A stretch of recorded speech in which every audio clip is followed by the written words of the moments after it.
আসসালামু আলাইকুম, কেমন আছেন সবাই? আশা করি ভালো আছেন। আজকে আলোচনা করব মানবিক বিভাগের বিশ্ববিদ্যালয় ভর্তি পরীক্ষার জন্য বইসমূহ নিয়ে। বিশ্ববিদ্যালয় ভর্তি পরীক্ষায় সাধারণত মানবিক বিভাগের 3টি বিষয়ের উপর পরীক্ষা হয়ে থাকে।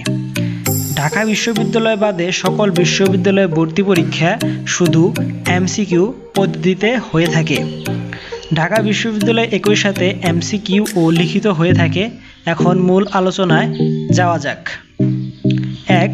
বাংলা সাহিত্য মূল বই পড়লেই হবে। ব্যাকরণ ক্লাস 9-10 ব্যাকরণ বই, সহায়ক অভিযাত্রী বই। 2. ইংরেজি এইচএসসি ইংরেজি প্রথম পত্র মূল বই এবং ইংলিশ টিউটর এবং সাইপুরস ভোকাবুলারি পড়তে পারেন। 3. সাধারণ জ্ঞান যে কোনো একটি বই এই 3টি থেকে, যেমন জোবায়ার্স জিকে, যেমন মিহির জিকে এবং খন্দকার জিকে। সাম্প্রতিক সাধারণ জ্ঞান এর জন্য মাসিক কারেন্ট অ্যাফেয়ার্স ও জোবায়ার্স সাম্প্রতিক ক্যাপসুল পড়তে পারেন। আর সব সময় প্রশ্ন ব্যাংক পড়বেন, এর জন্য যে কোনো প্রকাশনীর একটি বিশ্ববিদ্যালয় প্রশ্ন ব্যাংক পড়তে পারেন, যেমন অ্যাডমিশন হ্যাক্স ও জয়কলি ইত্যাদি। ভিডিওটি কেমন লাগলো আপনাদের কমেন্টে জানাবেন। ভালো লাগলে লাইক করবেন। কোনো বিষয়ে জানার থাকলে কমেন্ট করুন।